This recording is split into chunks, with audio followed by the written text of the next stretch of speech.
যে সাহাবা হলো না তো দিন রাত যে তার মায়ের সেবায় কেটে যেত রাসূল প্রেমিক ছিল যে সাহাবা হলো না তো দিন রাত যে তার মায়ের সেবায় কেটে যেত তিনি সুখ দুঃখ যাই হোক ভরসা রবের করিত তিনি সুখ দুঃখ যাই হোক ভরসা রবের করিত মহান রব যে তার খালি হাতে না ফিরাতো মহান রব যে তার খালি হাতে না ফিরাতো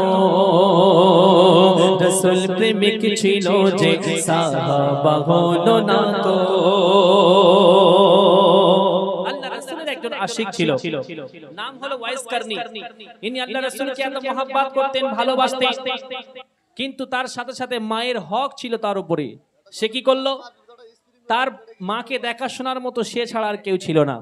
মাকে রেখে রাসূলের হাতে বায়াত গ্রহণ করার সুযোগ ছিল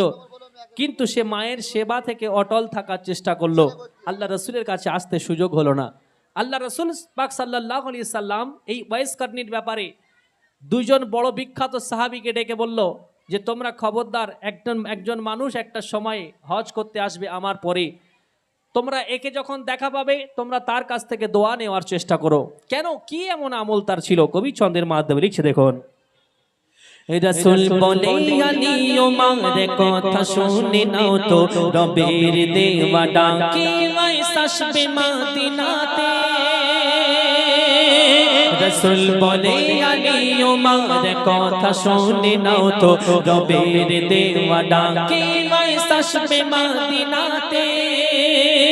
আলী ওমর কতবা নিতে ভুলে তার যেও না আলী ওমর কতবা নিতে ভুলে তার যেও না দুনিয়ায় সবই করতো তার মাকে না ভুলিত দুনিয়ায় সবই করতো তার মাকে না ভুলিত তিনি সুখ দুঃখ যাই হোক ভরসা রবের করিত মহান রব যে তার খালি হাতে না ফিরাতো আল্লাহ পাক রব্বুল আলামিন তাকে কি মার্তবা দিল বিচার যখন হবে কিয়ামতের ময়দানে মাহশারে সকল মানুষ জান্নাতীরা জান্নাতে চলে যাবে জাহান্নামীরা জাহান্নামে এমন কি এই সময় ওয়াইস কারনি যখন জান্নাতের দিকে আস্তে আস্তে করে হেঁটে হেঁটে এগিয়ে যাবেন জান্নাতের দরওয়াজায় গিয়ে আল্লাহ পাক বলবে ওয়াইসকে দাঁড় করিয়ে দাও চিন্তায় পড়ে যাবে আল্লাহ কি ব্যাপার আমাকে সব জায়গায় পার করে করে এসে জান্নাতের দরওয়াজায় আমাকে কেন আটকে দেওয়া হলো আল্লাহ পাক বলবে গো ওয়াইস একবার তাকিয়ে দেখো যারা ঈমানদার গুনাহগার বান্দা যারা জাহান্নামের দিকে অগ্রসর হচ্ছে তুমি একবার তাদের দিকে তোমার শাহাদাত আঙুলটাকে ঘোরাতে শুরু করো যার যার উপরে তোমার আঙুল যাবে তোমার এই মায়ের খিদমতের ওসিলায় আমি তাদের সবাইকে নাজাত দিয়ে জান্নাতে প্রবেশ করিয়ে দেব একবার সবাই বলি সুবহানাল্লাহ কবি ছন্দের মাধ্যমে লিখছে দেখুন বিচার শেষে ওয়াইস জান্নাতে যেতে থাকে বলে রহমানে একটু থামো মোর একটা কথা শোনো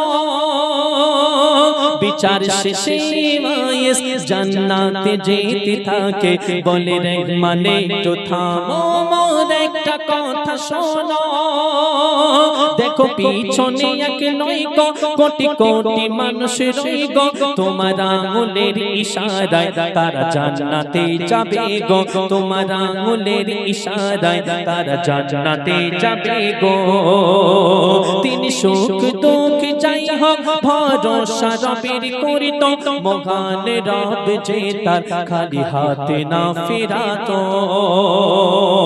শেষ কথা কবি ছন্দের মাধ্যমে লিখছেন পিতা মাতাকে ভালোবাসা কেমন উপকার কবি লিখছেন তাই তো গীতাল বলে সেবা মায়েরই করলে মা বাবারে দোয়া কবু বৃথা যায় না রে তাই তো গীতাল বলে সেবা মায়েরই করলে মা বাবারে দোয়া কবু বৃথা যায় না রে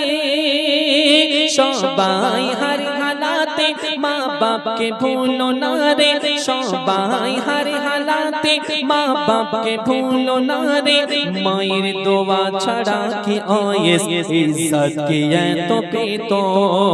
তিনি সুখ দুঃখ চাই হোক ভরসা রবির করিত মহান রব যে তার খালি হাতে না ফিরাতো মহান রব যে তার খালি হাতে না ফিরাতো